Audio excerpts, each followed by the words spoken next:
Hello everybody, welcome to another daily dose of gaming news and all that good stuff.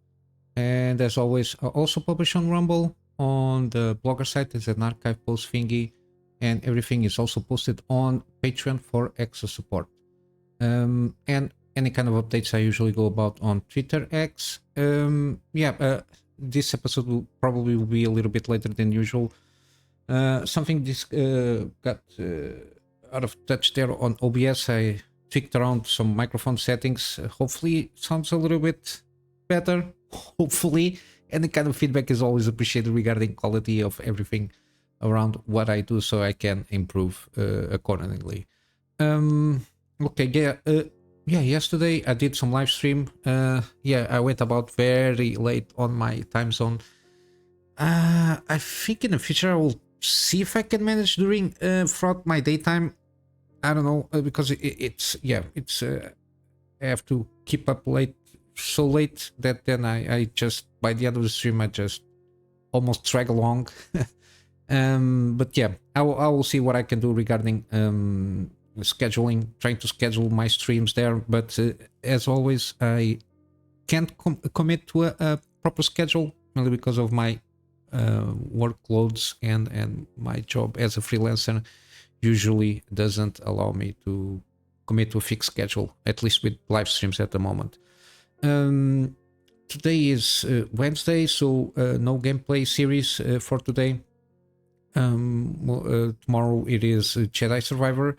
I think I can manage at least to upload the VOD from episode 28 that I did from the stream, the one that they crashed on me. I basically managed to download everything from YouTube, so will be around 1080 quality.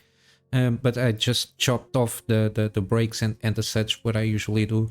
But because the footage was corrupted, I could not recover them through. I tried several software programs, but yeah, I could not do it.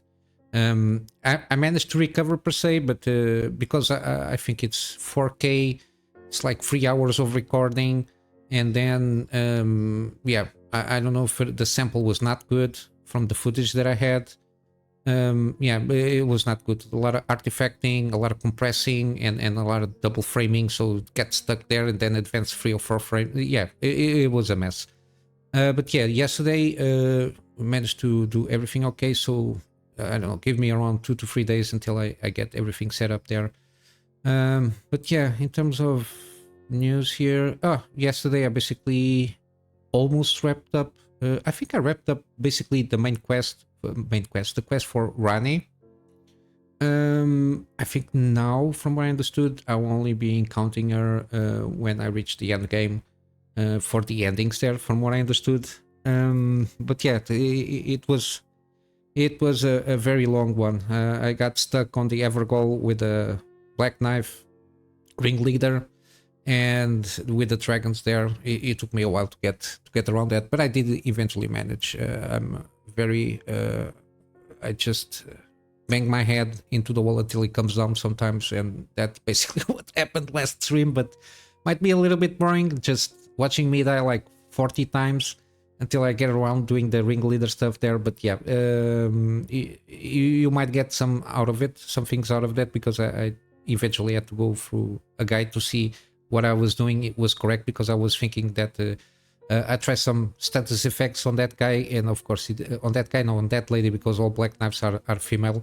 And yeah, it didn't work out pretty well. But I eventually managed to go there.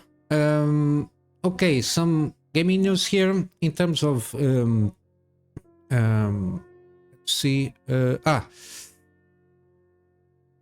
So the AMD, sorry about that, got some interruption. AMD confirms that supposedly Ryzen 9000 series, so the Zen 5, that supposedly are coming out, or at least announced this later this year, is supposedly confirmed on the chipset drivers from, I think it's from the VESA stuff there that they have, AMD.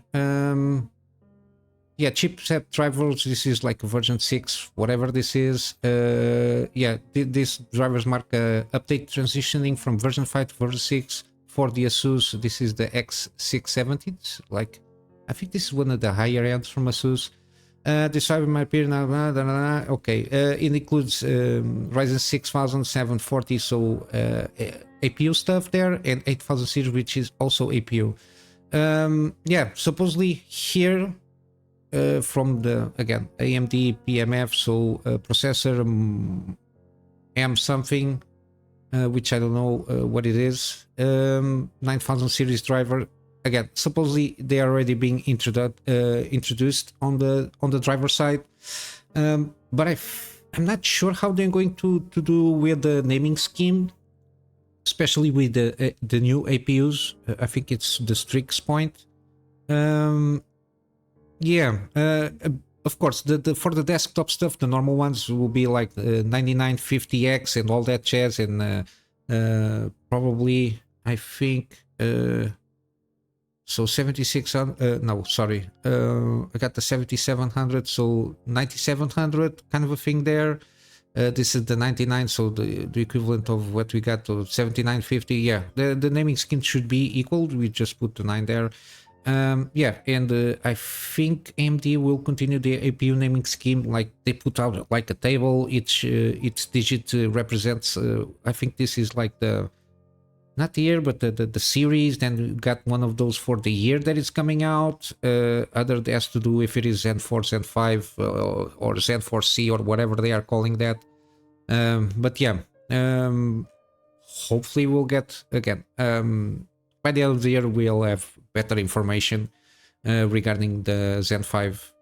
So the new CPUs, and supposedly if we can get around to see if it is a better IPC in terms of power and power to performance stuff there. But yeah, it's good to see that supposedly this is being already implemented little by little. So hopefully there is no any kind of disasters when this is being implemented here, especially from ASUS, because I think it was the 7950. The 3D cache ones, they were blowing up, and the 7800 on ASUS motherboards, because they didn't put the BIOS stuff properly in terms of power management. They were popping out here and there. It happened at least a handful of times there. It's not good. But yeah, continuing, got Intel BattleMage. It's rumored to launch before Black Friday. Again, this is a lot of rumors and inside sources, let's say. Yeah, supposedly Embedded World 2024 in Germany. I don't know when this happened. I suppose it was relatively not long ago, because it was this year. Intel unveiled 6 new Alchemist GPU stuff designed for edge and embedded systems. So I'm not sure if it is the discrete part there. Yeah, but we be hearing now a little bit more here and there. The BattleMage supposedly. Internally, supposedly the message is being delivered, and it is on schedule so far that we can perceive. Got also some information that I already covered with Tom Peterson, which is an Intel fellow. He works a lot on the GPU side there, and basically he let it slip, I suppose, that the Q&A and the R&D efforts are already on Celestial, so at least in terms of software. So basically, I think they're just cleaning some rough edges on the BattleMage stuff there. But yeah, the hints now, it's supposedly that before Black Friday they will at least launch, or at least some announcement there. Again, Black Friday seems to be for gaming stuff, at least on the American market, seems to be very important because of the holiday season. Basically, they start off a little bit, they're ramping up stuff around Black Friday. Yeah, I just hope that at least the GPU in terms of performance are at least the high end from BattleMage, are at least around 4080 performance there. At least it was the rumblings that last time that I heard in terms of performance of what BattleMage can do, which is going to be a huge leap in terms of the lineup that they have at this moment in time. Managed to leap to performance level of 4080 on their second generation, and it will be a good bet on the middle to high end like choices that we might get. especially given that RDNA 4 will not launch any kind of high-end GPUs. So it will be interesting to see how this is going to be about on the launch schedules of both AMD and Intel. Nvidia, again, I don't know. Let's see what they come up with. But yeah, so far is what we got here from the BattleMage stuff. Regarding gaming news, got interesting information regarding Prince of Persia: Sands of Time remake. Supposedly the remake was already kind of on the way there, but supposedly there was a remake overall to have a more realistic approach compared to what shown in the announcement trailer. We saw an announcement trailer I think a few months ago. But yeah, the thing seems to be after this announcement came, I think they restarted the remake there, which again, with this kind of wording, realistic approach, it's a freaking game from Sands of Time, Prince of Persia. Again, I don't know what they're trying to do with this. The language here, it starts to bother me a lot when they come around with this very vague kind of language, and especially from Ubisoft. They are being butchering all their IPs.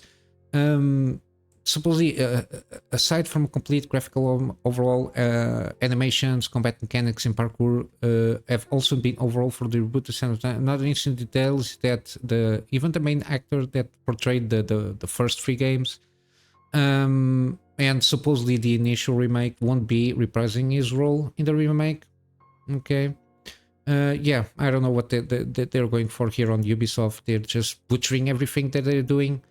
At least that's my perception. And the set can be for this Star Wars Outlaws. I didn't like the story trailer. I didn't add up anything interesting on the thing. Again, even yeah, I don't know. And of course, the price here, $70 for a base game. You have to be spectacular at this moment in time for me, especially for a Star Wars game. I've been playing Star Wars Jedi Survivor. It's good. I bought it on a deal. I think $30. The Ultimate Edition. I don't know. I know I bought it on the sale there.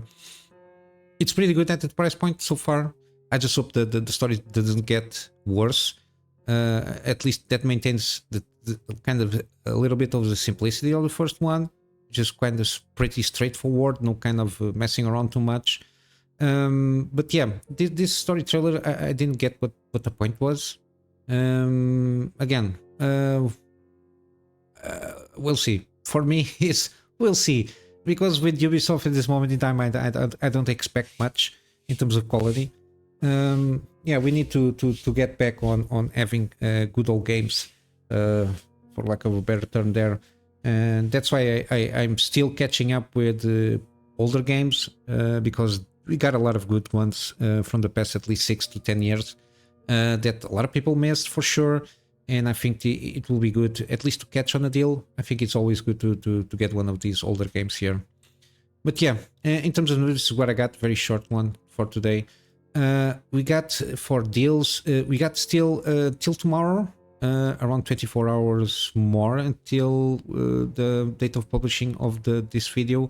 Outer Worlds, Spacer's Choice Edition, and Fifth, the last game that it came out from the Fifth series. It's all on. It's for free on Epic Game Stores. On Steam, we got Forever Skies again. I don't recommend early access games because again, this kind of projects can be dropped in a tip of a hat.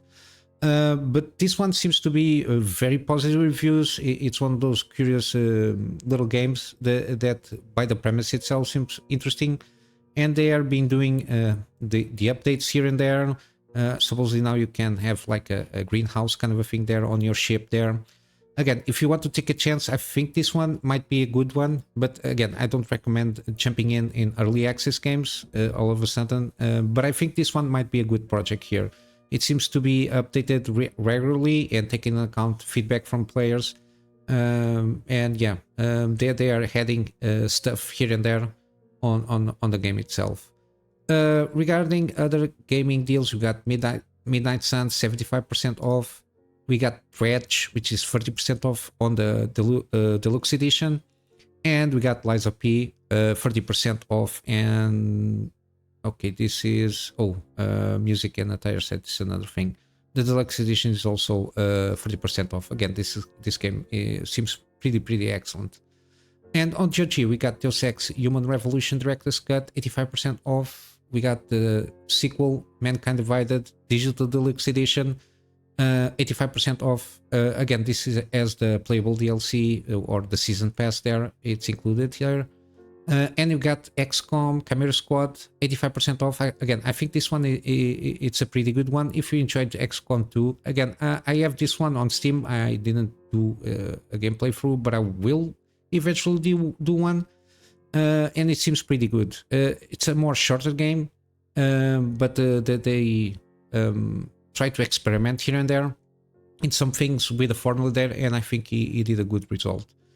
And lastly, we got XCOM 2. This is the War of the Chosen pack. Again, my recommendation, and you buy everything War of the Chosen related, even in terms of DLC, so it's you have less issues with putting mods on the game. But then again, this game, a vanilla experience on the first run is always recommended, and then you can start putting mods here and there, even gameplay tweaks on the mods with the mods there, so you have different challenges there. But yeah, it's still a pretty good game at this time, and it's a game that came out around 2016.